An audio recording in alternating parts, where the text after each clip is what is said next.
Hello and welcome all my musical minions to this week's Forgotten OneCast. I am your host, CJP, and today we've got a fantastic musician and YouTubist and content creator and all those fun buzzwords that we all talk about, but he's just a really cool dude, and that's really what's more important to me than anything else.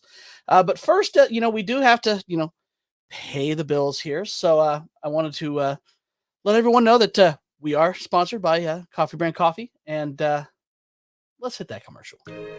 Coffee, green tea. Coffee, green tea. Coffee. Coffee, green tea. Coffee, green tea. Nuts. Coffee, coffee. Satsuki. Al Pilkington. All right. Green tea. Are you team coffee or are you team green tea? Try coffeebrandcoffee.com and enjoy 10% off your order with promo code CJP. Coffee Brand Coffee, great coffee, no gimmicks. Again, remember, you can get that 10% off at checkout with code CJP at coffeebrandcoffee.com. And they have more than just coffee and green tea. They do have a lot of other products that are quite tasty. Quite tasty. They're very good. So go check them out.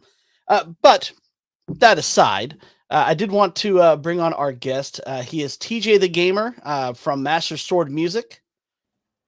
Mr. TeeJay, how you doing today, bud? I'm doing pretty good, man. How are you, sir? None too worse for wear. Sounds good. Sounds good. And of course, we got a few people hopping in the chat. We've got 1000 Star wanting to pass the popcorn. Okay. Hale, what's up, buddy? Lawrence LG Gilmer, who was actually on 2 weeks ago on the show. And, Actually, I know LG. That's my boy. Yep. And then got Clinton House is on time this week. So hail all. And we got some other people will be hopping in later. So awesome. Well, TeeJay, thank you so much for hopping on the show today. We're going to have a fun conversation. And kind of really what I wanted to kind of focus on, other than, getting to know you and what you do is how you get that balance between your original music and the video game remixes that you do. Because I know for me, it could be an odd balancing act trying to find out, what to push when. And, do I want to focus more on my original music? Do I want to focus more on the remixes? Things like that. So, Mr. TeeJay, take it away. Oh, no problem. Well, to begin with, when I first started my channel, I was only doing the remixes. That was how my channel originally started. So, I love video games and I love music. So I was like, okay, let me just put those two together and just try to make something. And when I first started, I didn't really know what I wanted to do, but I was just like, I can do remixes. So I'll just start with that. And, started doing the remixes and then, started buzzing a little bit. And then I got to a point where I was like, I wanted to go a step further. And I was like, I wonder if I can maybe like rap over these or sing over these remixes and stuff. And then I started doing that and I see people are enjoying it and getting into it. And I'm like, cool. But then when it goes time to release it, it becomes a problem because I'm like, okay, I'm not using original music. So it's like, I can't really put this out there. People were asking me like, oh, can I get this on Spotify? Can I do this? Can I do it? I'm like, and it's like I'm trying to work through how that does. So what I came to the conclusion of is I basically how I run my channels in series. It's I have the Master Sword Music series, which is where you get all the remixes, and then you have my Thursday, which I do on Tuesdays, and then on Thursdays I do my original song of the week or whatever. And how I struck that balance is I kind of use it to help balance out my workload, basically. So I use that way, instead of putting only one video out a week, I can put 2 videos out a week. So I kind of use it to balance it. And I had been doing the remix thing for a long time. So I had like a catalog full of stuff that I'm just pulling from and just pulling in. And I use that to help balance out the workload on the original music side. So it's like, okay, the remixes give me more time to work on original music. So I can also put that out because of course that takes, a little bit more work. So I kind of use my remixes as a way to help balance my work. So I'm putting out a lot of content because basically like, as far as people can tell, I'm dropping videos every week, 2 videos every week. What they don't know is that when I drop a new album, I drop 1 music video every week. So the product is already done. I'm just releasing it, and I'm probably working on the next project after that.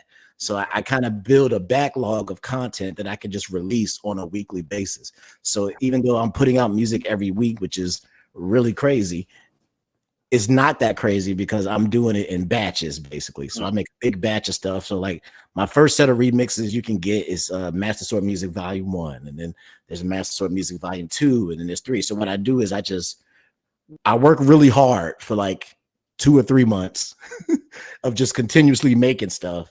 And then I probably have, 6 months. I can just sit back and just release stuff one at a time and start thinking about maybe what's next. So it's all really about thinking ahead and just building that backlog of content and just putting it out there and putting it out there. Because over time now I have a huge catalog of music that I can point people to. I'm like, oh, you like the remixes? Well, check out Master Sword Music Volumes 1, 2, and 3. Or you like the original music? I got 6 albums of that. And then I also brought on other gamers and stuff who wanted to do music with me as well, and made them part of my Master Sword Music Collective. And now they're working on their individual products. So I can use that as further content to keep the channel moving while I'm working on my own stuff. So it's all about planning ahead. When you're listening to one project that I'm putting out, I'm probably working on 2 projects ahead. So I use that as a gap to be able to spread out everything and just give it to people slowly over time. That's a good way to do it. It's more like, not like the binge model that, a lot of the streaming services have gone to. It's going back to that old water cooler talk, weekly release of episodes of TV or, things like that. So it gives them more time to work on stuff, and it gives you, constant content on your channel. So that's a really good idea.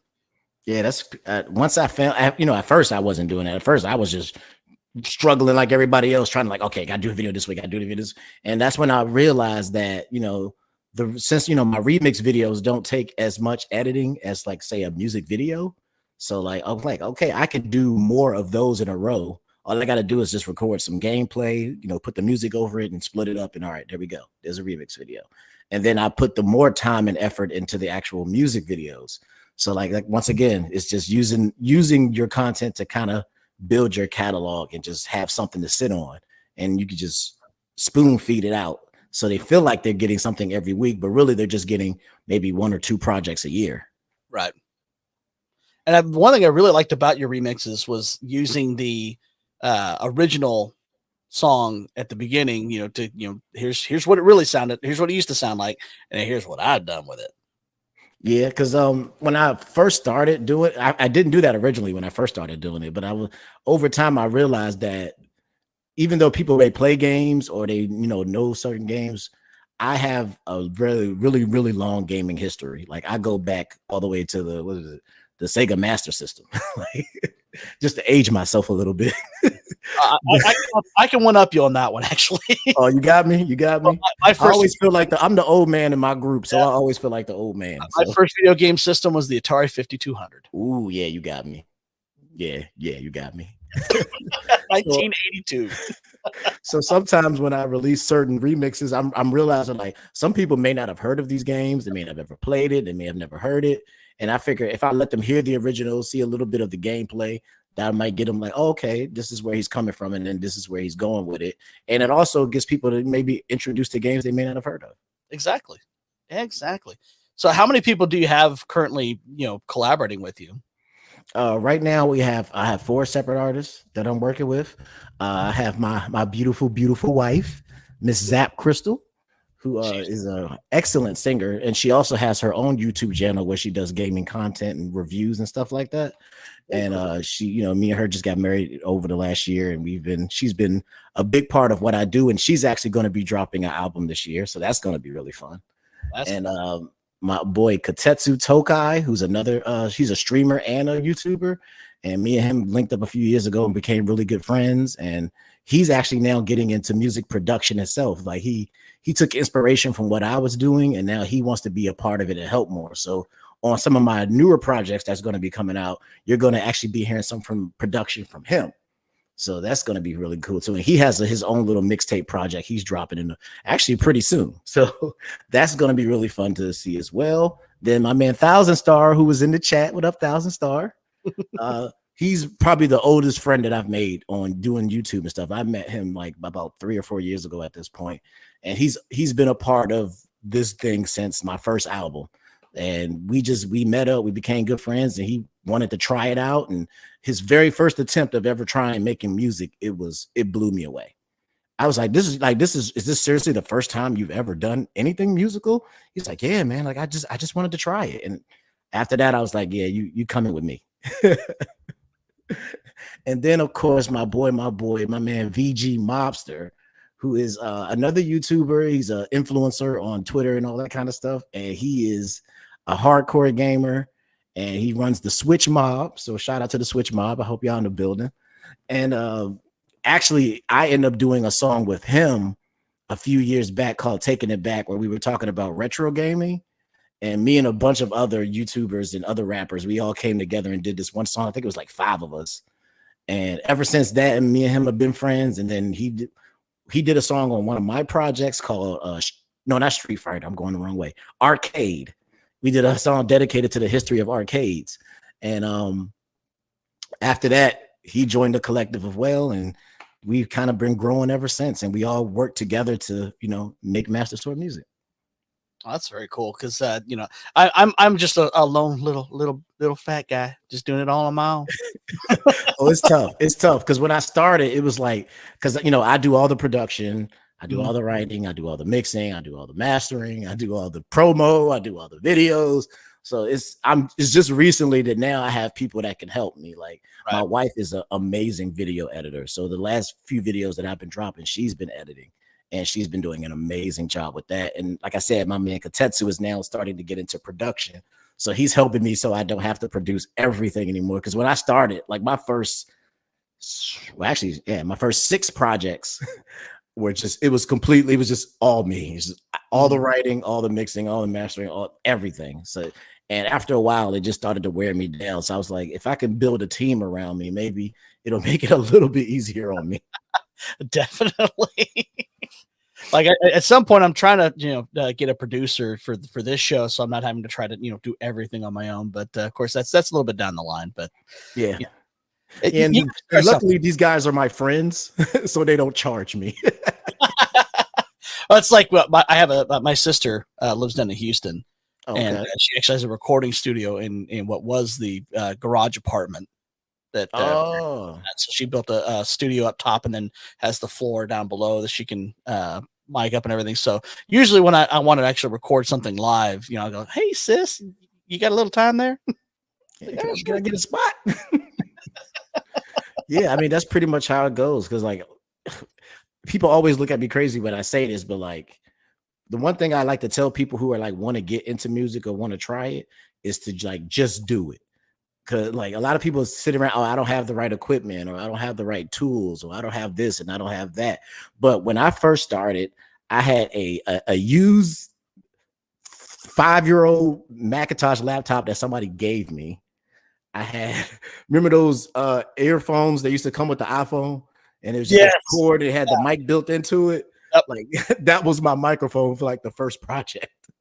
Then eventually I was able to get me a better and better mic. And then I've, of course, upgraded my equipment since then. But you got to start somewhere. And if you never start, you never really you can't get anywhere if you don't start. So yeah, exactly. No journey starts unless you take that first step. Yeah. So like if you go back and listen to my older projects and then listen to what I'm doing now, you can actually see the growth of where I've come from and how much I've learned and developed. And I think that's why I'm starting to finally get like some movement going, because people have seen my journey from, oh, look where he started and now look where he is. So now I got people that have been with me for years that have just been like, let's go. And I'm like, thank you for rocking with me for all this time. I appreciate it while I took my time to actually learn what the heck I was doing. What is up, ETEP? ETEP of Queens is a place for reviews. I'm one of his co-hosts on Monday nights. What's up? His show Going in Raw. And he was the one that broke my YouTube cherry. Gotcha. Being on live streams. So I have much love and 1,000 respects for ETEP and what he does. Oh yeah. So he's my boy. Yeah. Yeah. I mean, I had crap gear for the longest time. And thankfully, again with my sister, when she would upgrade equipment, she was like, "Hey, you need some new Pro Tools stuff?" I'm like, "Sure." Yeah. Would not mind.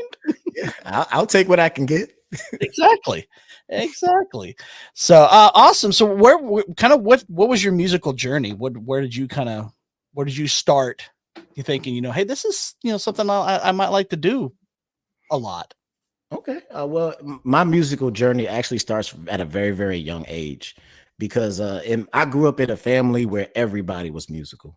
Like my sisters sing, my cousins play the keyboard, my other cousins play the guitar, and it's like I just grew up in a family where it's just everybody had some kind of musical ability, and of course that fell on me, and I've just always kind of had it, like to the point where I didn't even realize that it wasn't normal to not know how to make music. Like I would go to other people and be like, "Oh yeah, you do this and that." Like, dude, I can't do that. What you mean you can't do that? Like everybody can do that, right? And it's like, oh no, this is actually like a special skill that only a certain amount of people have. It's just that I was so surrounded by it that that's all I really knew. But It's so much once, yeah, because there's some people out there who just can't do it. Like it's just not in them. And if you don't really have it in you, you can't really force it. But once I realized that, like, oh, this is not just something I can do. This is an actual skill that people might like be interested in. And then, I started as a musician. I was playing drums in my grandfather's church. And that's how I started. Like I was a drum player. And from the drums, I learned a little bit of keyboard. I learned a bit of guitar. Still working on the guitar, but I'm getting there. It took me. I don't have as much time as I used to, so I can't practice as much as I want. But I started just being a musician, and then that was just what I thought I was always going to be. I'll just play an instrument and do that. And from you could be blush there, ETAP. Awesome. I'm just some dumbass that does impressions. Took many chair shots to the head. I'm actually a former pro wrestler, so. Oh, okay. Sheesh. But yeah, and then from there I just got into bands from that point, because then people were, and then I think that's what when the game really changed, when people started paying me to do music. That's when it became different. I'm like, oh, this is a skill that I can actually monetize. Okay. Yep. So people would, if they're missing a drummer a night, they'll give me, hey TeeJay, I heard you play drums. Can you fill in for us tonight? All right, cool. I'll give you some money, and all right, cool. I would have did it for free because I just like playing the instrument. But if you're gonna give me money to do it, okay, I'll do it.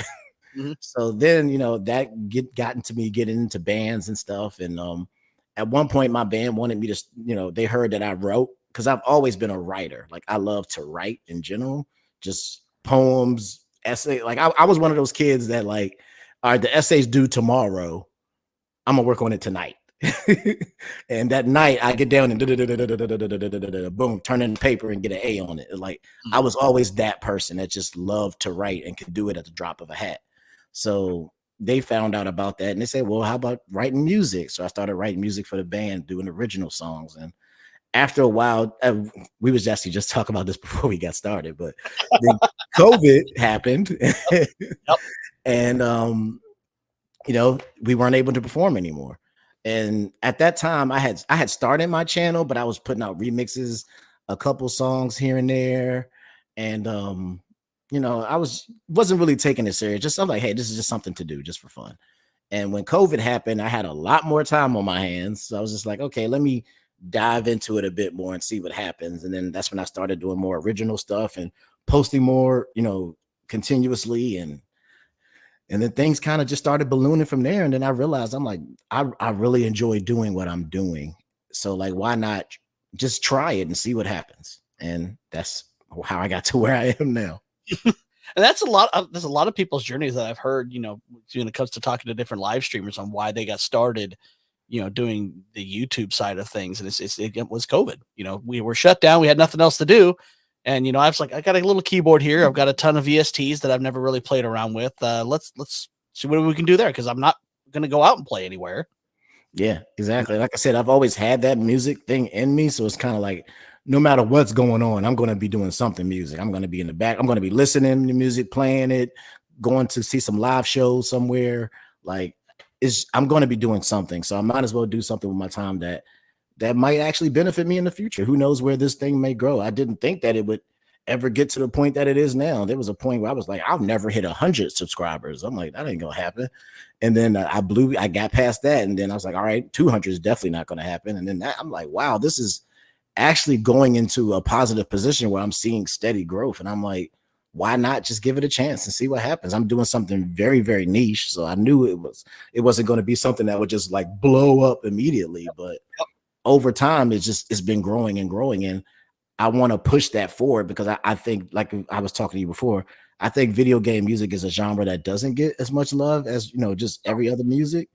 And I love video games and I love music. And a lot of my love for music comes from video games. So I was like, it was literally just being like, I like video games. I like music. I'm gonna just smash it together and see what happens. Yep. And that's how I got started on the GoldenEye kick. Oh yeah. Love that game ever since it came out. And, it got me through college without wanting me to, hang myself in my dorm room. A bunch of people just getting a little toasty and playing GoldenEye, or we played WCW NWO Revenge a lot. Oh yeah, that's a classic. We're talking 90s when I was in college, and I was like, I love that music, so I want to, get the sound font for it and just kind of play around with it, see what I can do with it. And so the first thing I did was I did a remix of the theme from On Her Majesty's Secret Service, but the pause theme from the watch theme that goes way harder than it should ever have a right. Yeah, to. It has no reason to be that good whatsoever. There's no pause music that needs to be that good. You're just pausing. Like this is the pause menu, man. Like you're not even supposed to be here. So sometimes I would just pause the game just so I could hear it.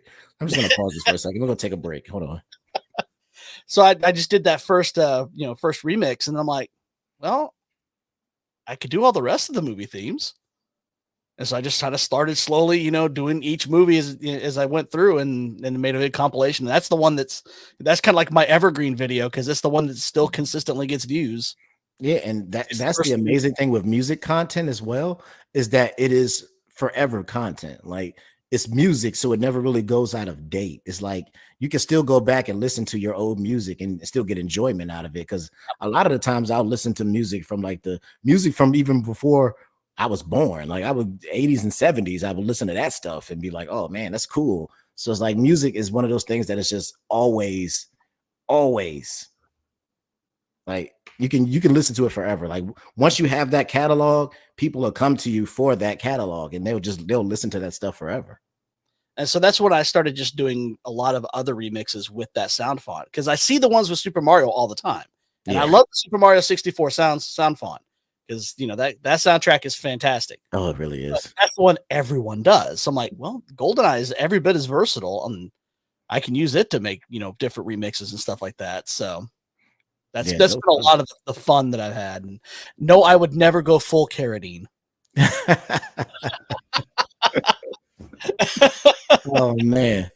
But yeah, like the first one I ever did actually was from Zelda Wind Waker. Dragon Roost Island was the first one that I ever did. And of course, as everybody knows, Master Sword Music, I'm a humongous Zelda fan, if I didn't make that obvious at all. So that's kind of how I got started, because I just love the music from The Legend of Zelda. Legend of Zelda has amazing music. So I was like, I just want to do something that I know I like. Let me grab a Legend of Zelda song and start with that. And I had the time of my life making it. And I was like, this is so fun. And then I kind of put my own, like I try to make it sound close to the original as possible, but just putting my own spin on it. So it's easily recognizable. It's like, oh, I know what that is. And then I just kind of put my own little spin on it to give it that Master Sword Music feel. I can't even know how to describe it, honestly. Yeah. Yep. And that's the first remix I did outside of the James Bond actual music was the Palace theme from Zelda 2. Oh, it was always one of my favorite pieces. Oh, that song is incredible. I mean, the problem with Zelda 2 is the game was so different that it kind of got forgotten.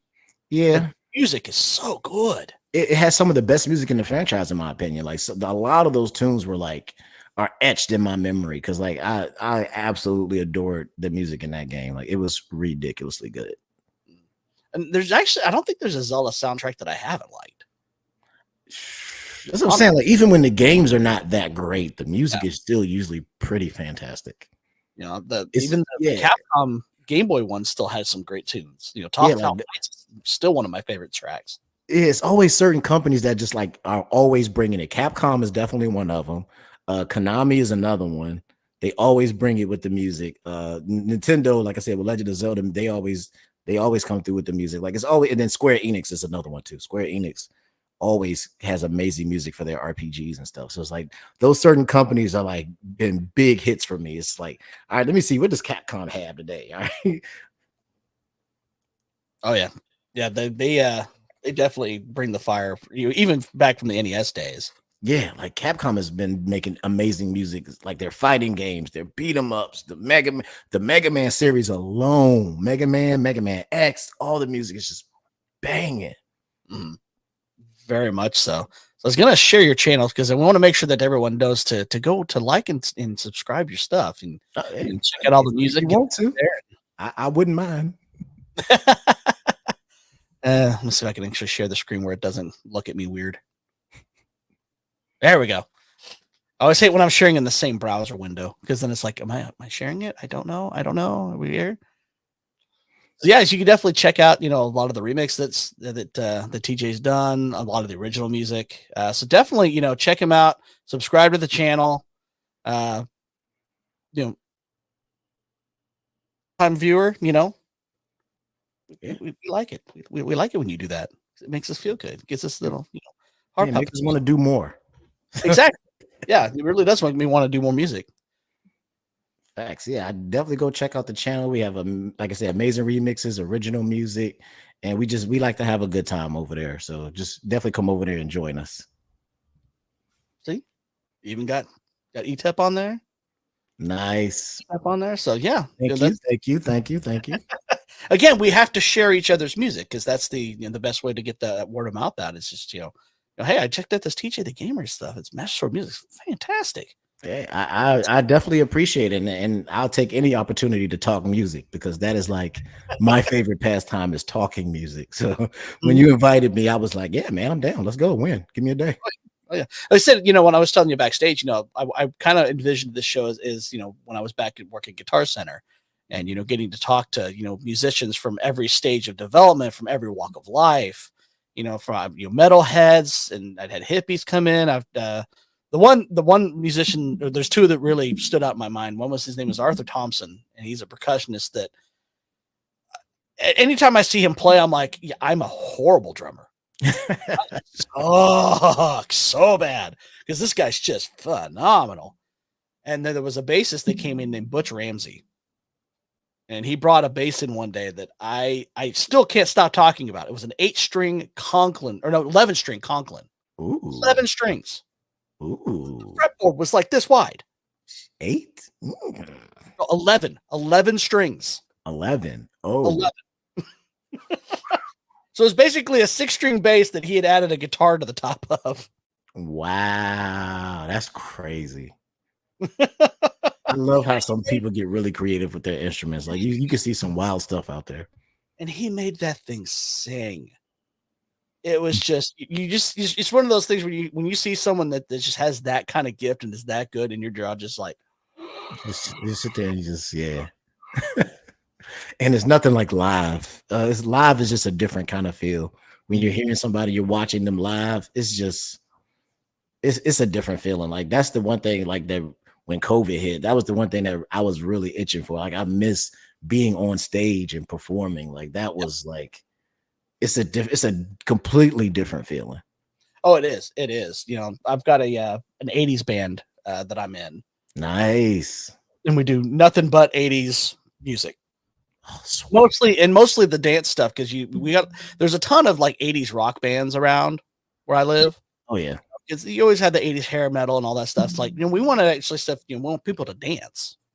Because the more the ladies dance, the more the guys buy the drinks for the ladies, the more money the bar makes, the more money we make. Yeah, that's pretty much how it works. It's a lot of people forget that you play music for the people. Give the people what they want. But we went full. We decided we wanted to make this a production, so we've got costumes and lighting, and everything like that. So I'm in the band. I'm Mr. Hollywood. So anything that I dress up as is going to be a character from a movie. Nice. Like Oh a- man, I wish I could see that. I wish I could see that. It's called OMG. It's the 80s, and then OMG is the I, 80. I aped the MTV logo. Oh, okay. I can already see it in my head. I can already. That is super 80s. That MTV logo. Oh, And the thing about it is it's so versatile because they did so many things with that logo. There was no one static MTV logo, so I can do whatever I want with it, which is fun. oh yeah, yeah. Ah. But uh, but yeah, I do miss getting out and performing. So we're finally getting some bookings this year after everything had settled from the lockdowns and everything. So it's gonna be nice to get back out there. Oh yeah, man. That's my hope now. That's actually my next goal with what I'm doing is to start to be able to perform my own music. So I've been in talks with a couple of gaming conventions, and we're going to see what happens this year. But yeah, that's the one thing I'm really looking forward to again is getting back on stage, man. Mhm. And when you're on stage, do you normally play an instrument on stage, or are you just normally singing? I've done both. I usually play drums for the band, or I'll do percussion, or I'll sing, or whatever. Just whatever. I'm that guy that everybody reaches out to when they need somebody at the last minute. That was always me. Yeah, Like, hey man, our drummer's on the floor. He's drunk. Like, I don't know. He's not going to be able to play, man. Like, I know you know the songs. Just come on and help us out. And I don't have any videos up yet because we had some old videos from previous members that are long not in the band anymore. So hopefully with this next gig that we're doing, we're gonna get some actual video for it, and I'm gonna start a YouTube channel for it so that we can definitely shoot me a link for that when that happens. I would love to watch that. So try to get that because and again the problem with any doing any covers on YouTube, you're always gonna get claimed by something. So yeah, let's talk about that. well, and I understand because I've kind of studied music, publishing and music rights because of all the stuff that of all the light rights and licensing that can come up. Music is the worst. It really is. It can get super complicated and super ugly real quick. Oh yeah, Like, because the problem is go most ahead. people don't understand that for music there's actually really two different rights you're looking at. Mhm. You have not only the performance rights, for the people that for the publishing company and the people that wrote it. There's the mechanical rights for the actual music itself. So you can get past one and you may still get hit for the second. That is very true. It's and it can get really tricky, and it all depends on every individual situation. Like, I remember when I first started. ETEP, you have a video. He's going to be on with the World Class Bullshitters. Is that the name of the band? But it's a channel. They culture and stuff like that. And that would be an awesome band name, by the way. decline of the decline of Disney and all that stuff. So they okay, cool, dope. But so that's a fun channel to go see. Yeah, like my original idea when I first started like wanting to make a YouTube channel was I was going to do anime music. Wow. And when I tried to do, I did a remix to the Yu Yu Hakusho theme, and the moment I put that up, it was like nope. And I realized, like, when it comes to anime and redoing their music, they are not fans of that. No. And like I was getting copyright strike left and right, and that's when I was like, all right, I got to shift over, and then you have to change it enough where it doesn't sound exactly like the original. But if you like change it too much, then people can't recognize it. So it's like it can get. I've had some certain ones that I've done like get just striked just because like we don't. But I just take it on the head and just keep it moving. But it happens. Like it's a real thing because I get it. Like you don't want somebody using your stuff and gaining from it monetarily. Because I mean, I would feel the same way about my own music. Like if I heard my music being performed by somebody else and they're making money off of it and I'm not seeing anything, I would feel some kind of way about it too. So I've never really been mad about it. My thing is not trying to steal anybody's work. It's trying to pay homage to it. Like video game music is really cool. I think you guys should check it out. So what I do is I put it out there the way that I hear it. So when I hear video game music and I hear drums and I hear all this other stuff, and I'm like, all right, let me just let you guys hear what I hear, and then maybe that might make you more like, okay, this video game music is actually really cool. Yeah, except I've never gotten a strike on my channel yet for any of the music I put out, but I have gotten a few claims, and those I don't usually mind because I'm like, I understand it, you know. Yeah, it's just and I say strikes, I meant claims. I didn't mean strikes.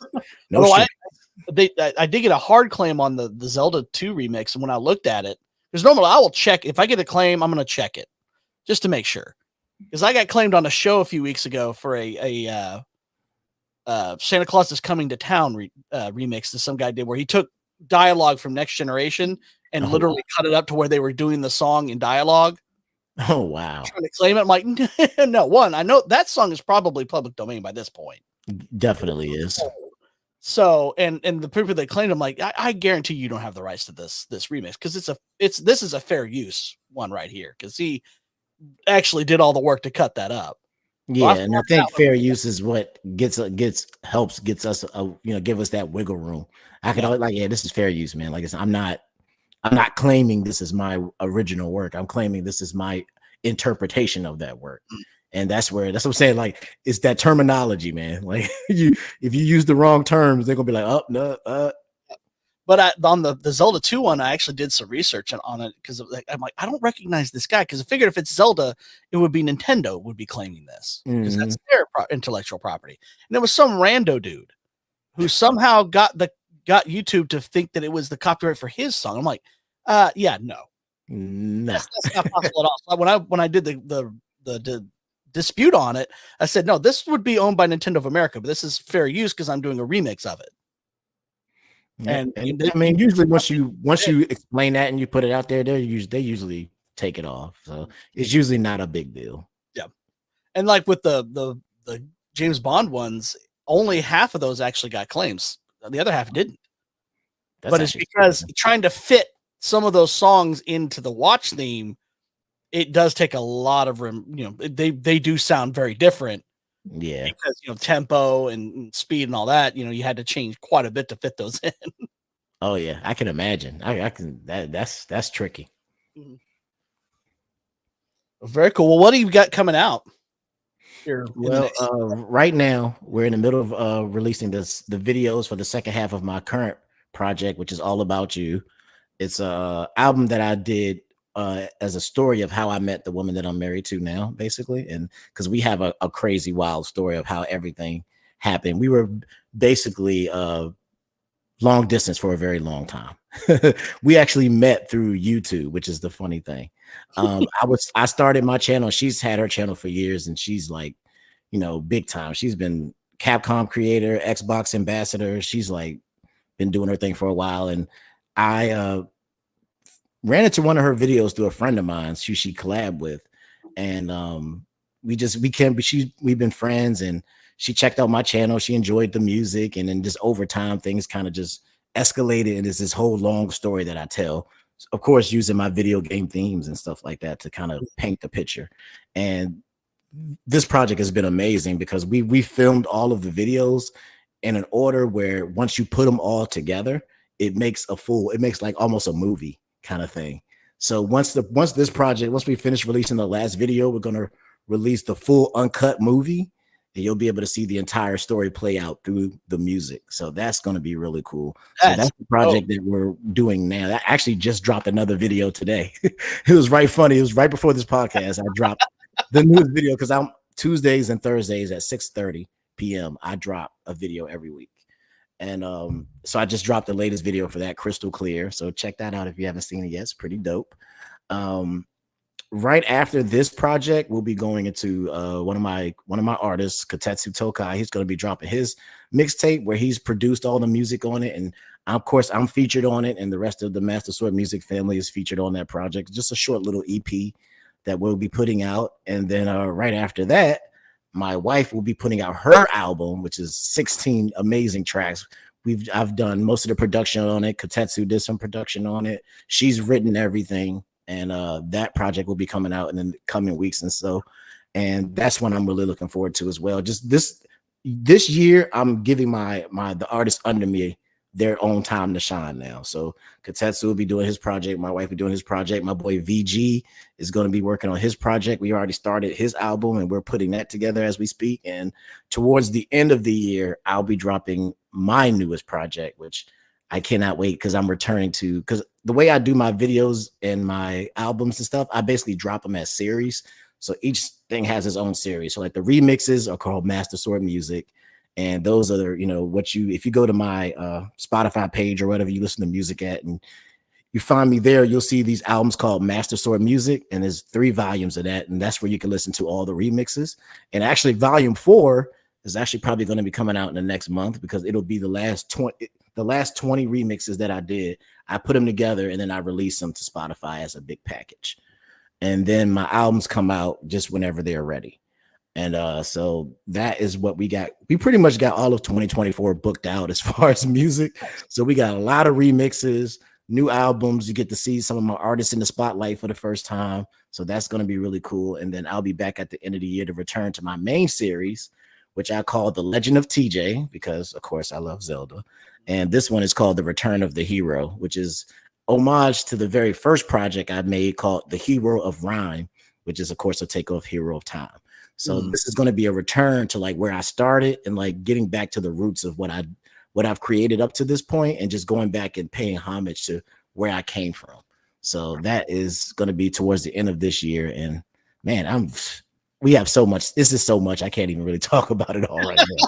Well, obviously, you don't want to spoil everything. Yeah, I can't say everything, but that's pretty much what we got lined up for this year's. So, if you're subscribed to the channel, you're going to get new videos every week. You're going to see new music every week, and we're going to be dropping albums that you can get anywhere music is streamed. And I hope you guys enjoy it. I do this for y'all. Well, that's great to hear, because I'd like to hear about all the projects that are coming out that people are working on, because music is eternal and it just needs to keep going. Everyone needs to keep going. Man, I can't stop. I'm already working on the next project. I'm like, all right, now that this one's done, what's next?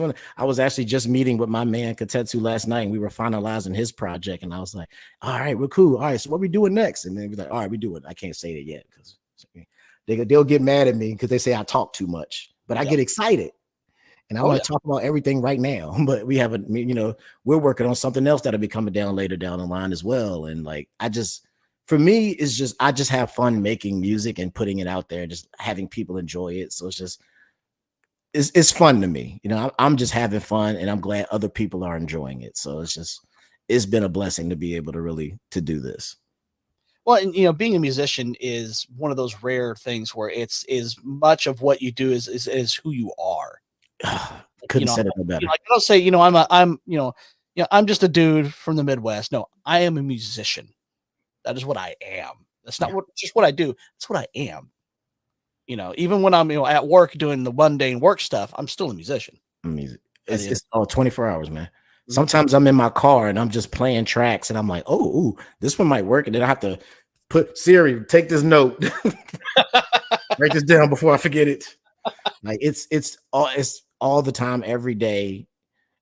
Anything can inspire me. I could go see a play or go to some event somewhere and get some kind of inspiration from somewhere. That's Master Tulsa. He's my bass player in the 80s band. 16, yeah. Oh yeah, man. My project, I grew up in the 80s and 90s music. So like I look at albums the way that we used to look at albums. They were an event. It was something to get ready for. Like, oh, my favorite artist is about to drop an album, and it's going to be a good hour of just me just sitting down, listening to that thing from beginning to end. And that's the way I look at music. So when I drop projects, you're getting tracks and tracks and tracks. Like my last project, I actually went insane and went 22. Like I miss that experience, just putting on a record and just check. Like that's what I grew up on. Like I remember going, and I think a lot of it has to do with the fact that we're in a lot of the digital age now, because it was a thing. Like when a new album came out, you had to get up, go to the store, pick it out, pay for it, take it out, pop it in your CD player or cassette player or whatever it may be, and just you can just sit there and you just listen to it and you enjoy it. Whereas now something new comes out, you just click, okay, there it is. It loses kind of that energy that it used to have, because it used to be like an event. It was a thing. And that's what I try to bring to what I do. And I think that's why we do the videos the way we do. That's why we try to come up with cool ways to present it. And we do cool little like live streams and stuff where we'll have listening parties. Like when Katetsu's project come out, we're going to be doing a listening party for that live on the channel, where we're just going to sit there and listen to the whole thing and give you background about how we created it and how we came up with this and that. And he'll be a part of that as well.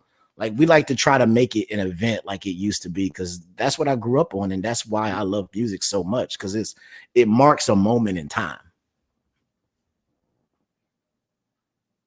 Right for your enemy industry. Oh, yeah. Oh, yeah. Well, and I didn't realize that I was watching a video from, I think it was Dave Bennett Piano, and I didn't realize that for most of my life I've been getting rickrolled by anime. Oh, yeah. Because their favorite chord progression is the royal chord progression, which is the what is it? Is it fourth? I can't remember the actual progression. I'd have to look it up again, but it's the same chord progression is Never Gonna Give You Up. Oh, yeah. Those 4 chords they use in anime all the time. Yeah, it happens a lot. You see that come up in a lot of places. It's Like, the weirdest thing, but okay, whatever works, I guess. But it comes up way more than it should. Well, that's why I like that Jack Black wrote Peaches basically just to do a rickroll. Yeah, Just the exact same chord progression is Never Gonna Give You Up. I went to watch that movie with my family, and when that part came on, I absolutely died. I was like, no, he didn't. I caught it immediately. I was like, wow. And that's the one thing I also really loved about that movie, was that they weren't hardcore on the nostalgic music, but they used it in perfect spots.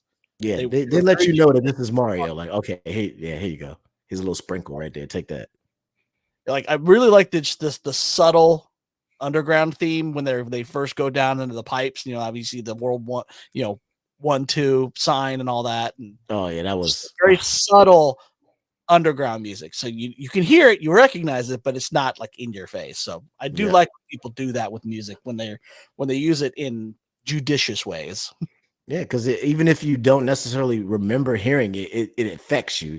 It puts you back in that place. When you catch it, you're like, oh, I see, like, oh, I can hear it. I see where we're going. Like, music can invoke those different kind of feelings. And I think that's why I love video game music so much, because it really does a good job of evoking those kind of things. Like, when you hear certain things, you just automatically instantly go get teleported back to a different place. Like, oh, I remember when I first heard this and it was this, and I was playing this game and it was at this part. And I love how music does that in general.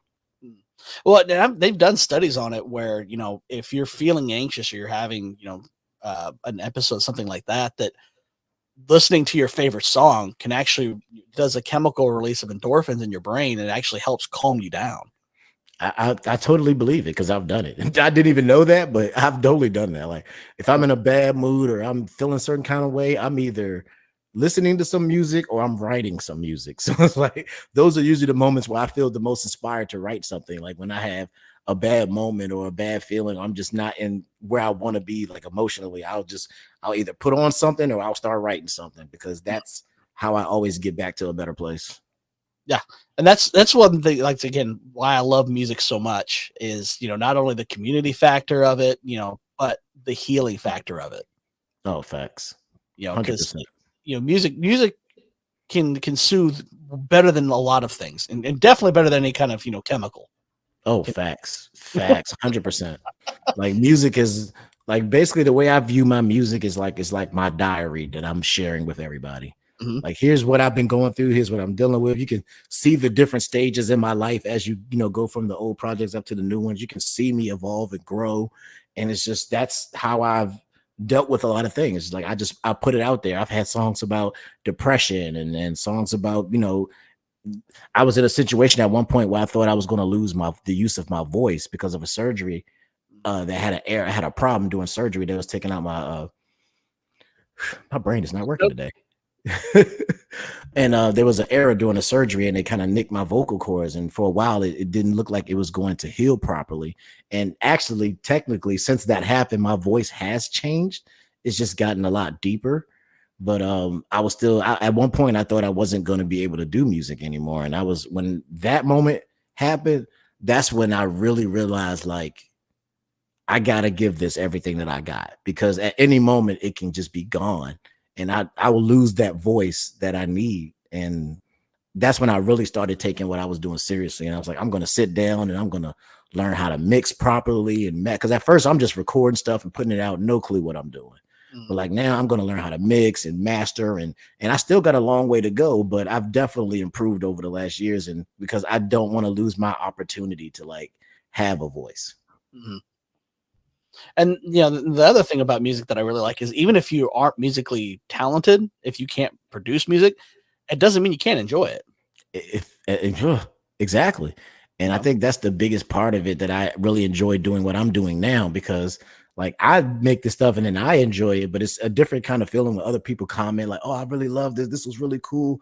Like it makes you feel good. It makes you feel good to have people enjoy what you create. And that just made me get into it more and want to do it more. So it's just like it becomes this like relationship you build with people. Now they're like, "Oh, TeeJay the Gamer, I like this stuff and this stuff," and they feel that connection with you, and you feel that connection with them, and it's like it's music can music is something else. I tell you. I think we need more of it. That's the Yes, we do. This is, people always be like, "Oh man, music is flooded and there's too." I'm like, there is no such thing No. as too much music. What's There is problem is no such thing. it's become too segmented. There you That's go. the problem, because you know, again, one thing growing up in the 80s is there were so many different genres going on at the same time, but they never told anyone this genre is not for you. You know, I could go from listening to Madonna to Michael Jackson to Parliament Funkadelic to, Oh, you know, whatever group was happening at the time, you know, Bobby Brown, you know, all these different genres that were happening at the same time. And it, again, one thing about MTV, you know, putting all of those different things out, you know, everybody could enjoy it. oh yeah, big time. And like people would be so surprised if they seen my music playlist. They people would just think, because I mostly do hip hop and R&B type stuff, that that's probably what I listen to a lot. But if you actually look at my music catalog, I got some stuff that would probably people be like, "What? You listen to that? You listen to that?" Yeah. You'd be surprised how eclectic I am musically. I love a lot of stuff. Yeah, my daughter was telling me the other day that her friend was looking at her Spotify playlist and she's like, "This is some weird stuff," because she listens to a lot of the stuff that I've been, you know, listening to, Oh and yeah. of course, you know, the stuff that's new that she likes, and like, well, no, you got to have a wide base. You know, you can't understand music without hearing all of it. Yeah, you gotta know where it all comes from and what it's about, and it can give you inspiration to do. You take your own pieces of it and make it your own thing. So it's like if I only listened to hip hop and R&B, I would have stuck to the normal convention that everybody else does. Like, okay, they're just gonna talk about money and cars and fame and drugs and whatever, blah blah blah blah blah. Like the fact that I expanded my range to like include video game music, like it made me realize that you don't have to do the same thing that everybody else is doing. And I think that's kind of how I got the drive to do what I'm doing, because like I want to do something that is uniquely me, and just like, all right, this is what I do and this is my thing. And it's not the normal for hip hop and R&B to be talking about video games and using video game references to like get your point across, but like it's what I do and I enjoy it. And I want to show other people that, hey, you can do something different and get, you could be successful doing the thing that you like to do and not having to copy, what everybody else is doing, which I think that's a big problem, is that everybody just follows a trend. Like, okay, this is what's hot right now, so everybody's going to do that. Or this is what's making the most money right now, so let's all do that. And I think that's where you get a lot of problem at with, music today. Well, and a lot of people, unfortunately, today look at music as just a vehicle for monetization. They don't look at it Exactly. as the artist. Exactly. This it's not that, oh, I want to make music because I want to make music. No, I want to do this because it's trendy and it's making money. It's Yeah. like those TikTok trends or the Twitch metas that happen. It's just someone sees something that makes money and they're going to follow. I'm like, no. Yeah, don't get me started on that. I'm gonna behave today. I'm gonna behave today. I'm not gonna do it. I'm not gonna do it. Whew, okay. I think that's, again, we've become politics is downstream from culture, and we've become very tribal and segmented in what we do. And I think if we really embrace music as it should be embraced, we can bridge a lot of that gap and get back to kind of where we were in the late 80s and 90s. Oh yeah, definitely. A lot more communication between people that, we break barriers for sure. We're setting up barriers between each other, and we got to stop doing that. 100%. We can do it if everyone embraces it correctly. I embrace totally what it agree. should be. Yeah, I totally agree 100% because like that's I think that and that's the power that music has, and people are not letting it do what it does. Like that's what it does. Like I said, most of the friends that I've made throughout this journey have been because of the music. All the artists that have joined me, these are like my lifelong friends now. Like we've been friends for years at this point. And like I said, I met my wife because I'm doing music now. So the woman that I'm spending the rest of my life with is I met because of music. Like music bridges a lot of gaps. It bridges distance. It bridges race, religion, politics. Like it is just music at the end of the day, and it can cut through all of that noise. And even language, that's the great thing about music is, I've gotten really into Japanese jazz fusion over the last couple of years. Yeah, that's some good stuff. And, my dad listened to it from the 70s from Europe. Mainly Germany was where it was there at that point. And then I discovered it in Japan from the 80s. And then I've heard versions of it in, South America. And I'm like, it's the same music, but it has those just slightly different flavors. But I could still understand exactly what they're going for. Exactly. And as a musician, you can hear like, okay, this is how they did that. And oh man, I like how they did that. They normally people do it this way, but they do it this way. And I like the way that they do it that way. So you can appreciate music in all its forms, even if it may not be something you listen to all the time or it's your favorite thing in the world. You can appreciate how it was created and like the effort and time put into it. Although I can't listen to polka or Tejano because it sounds exactly the same to me. That's the other thing. That's one of those mysteries in life is how polka and Tejano from two completely opposite sides of the world sound exactly the same. And once again, that's music bridging gaps. Once again, different instruments, but no. I make fun of polka and Tejano. It's not bad music. It's just not obviously my cup of tea. But yeah, I mean, like I said, you can appreciate it for what it is, but it may not just be your thing. And I think that's what makes music so like groundbreaking, that it can do that. Like you can like, oh, people can send you a song. Hey, listen to this. What you think about this? Oh, I didn't like that. Like everybody can have their opinions about music and feel a certain kind of way. It's not like everything has a set, like, oh, if you don't like this, then you're wrong kind of thing. It's like, not really. It's just, I don't like that. And you do. Like, if you like a genre, that's good on you. Enjoy it.